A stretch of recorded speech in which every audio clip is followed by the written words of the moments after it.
It's clear that this woman is no joke. With 115 years of experience, getting the best of this deal is not going to be easy. I thought to myself as she glared across the table at me. Fine then. She wants to extol her experience? Well, I have experience and talent of my own. I'll simply have to show her that while her knowledge of magical enhancement is superior, my knowledge of business is superior. I took a deep breath to prepare myself. My next statements might decide the direction this deal goes in, I thought to myself, when suddenly I began to hear footsteps, but not those of Alice or Eliza, or even the woman sitting across the table, coming from the opposite end of the little cottage. Where am I? What is this place? The voice exclaimed in a quiet, somewhat fearful tone, as what appeared to be an elderly woman entered the room, looking around wide-eyed, seeming frightened. Where am I? What's going on?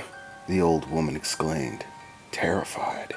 Suddenly, the long black-haired woman sitting across from me at the table got up and slowly began to move towards the old elderly woman. Rebecca, she said. Everything is all right, Rebecca.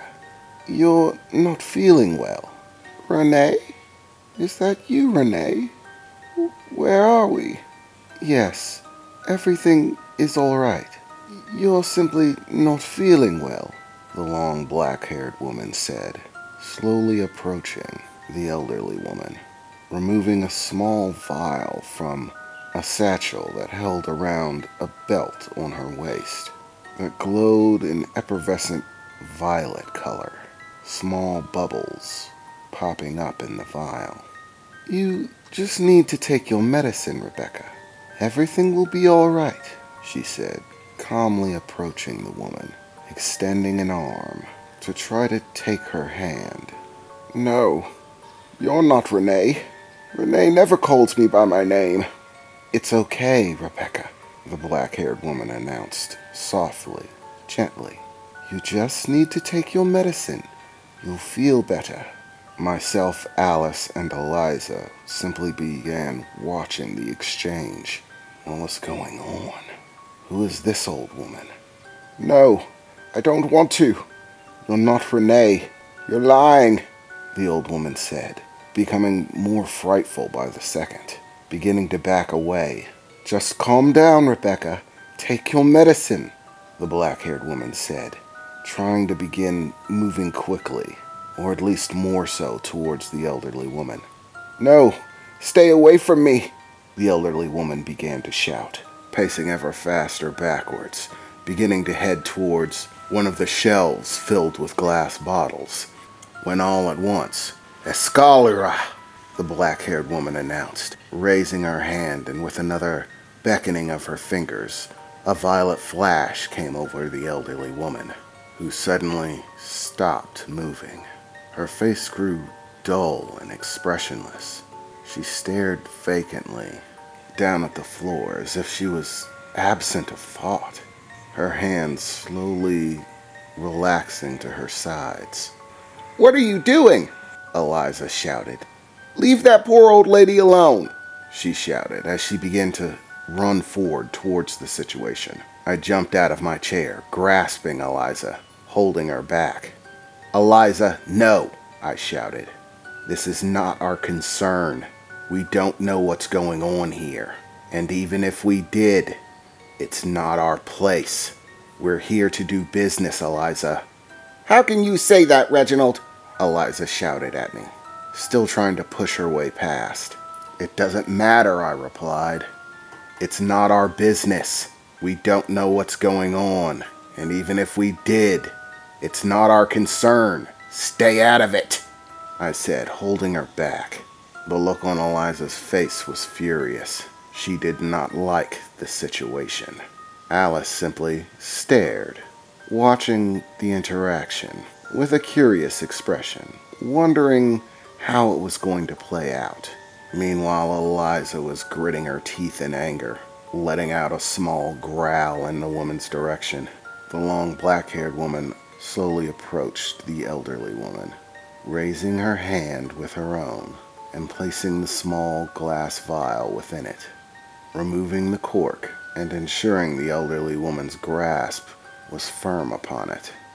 "Now drink, Rebecca," she said, as the woman vacantly took the vial, slowly bringing it to her mouth and beginning to drink whatever strange solution it was.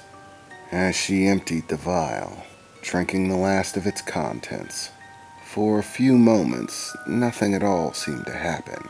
She simply stood there, continuing to glare down at the floor absent-mindedly. And then suddenly, a somewhat surprised look began to come over her face.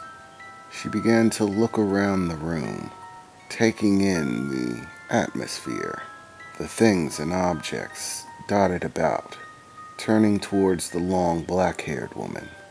"Renee? No, not Renee," she said, softly, looking at the long black-haired woman. "Mother. Yes, I remember now." The elderly woman looked down at the small glass vial empty in her hand. "Oh dear, it happened again, didn't it? Thank you for your help, Mother," the elderly woman said, with a somewhat saddened expression on her face. "It's okay, Rebecca," the long black-haired woman replied.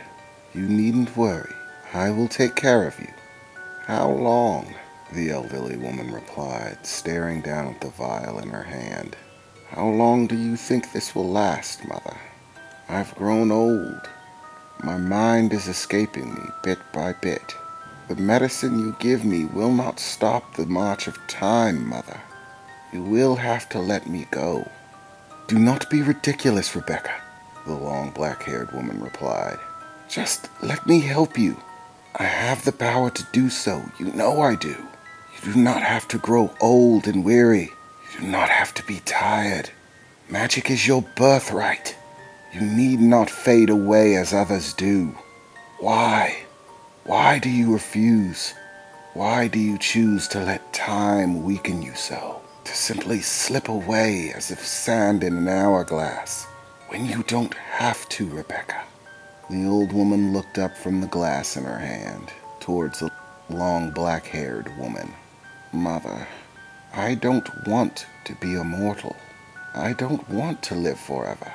I have had a good life, a loving mother, a wonderful husband, God rest his soul, and beautiful children, who now live full, happy lives.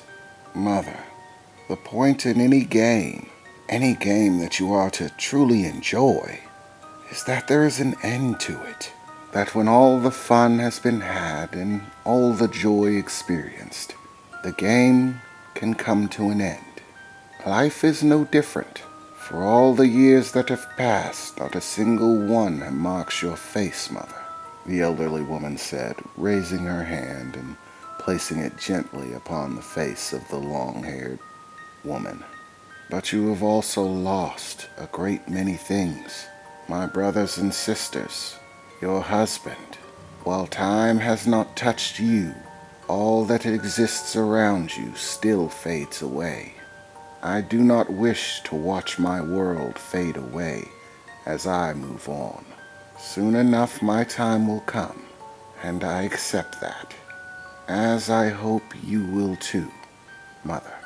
The elderly woman began to look around the room, seeing myself, Alice, and Eliza. "Oh, you have visitors, and young children at that," the elderly woman said, as she began to approach us. "What precious young children. I remember when mine were your age, just as adorable. Would you young children like some tea, perhaps?" the elderly woman said, smiling gently. "I think there are also some goodies. I believe I made some cookies the other day. Would you like some?" Eliza was no longer furious. Now she simply had a stunned expression. And quite frankly, I really didn't know what to say.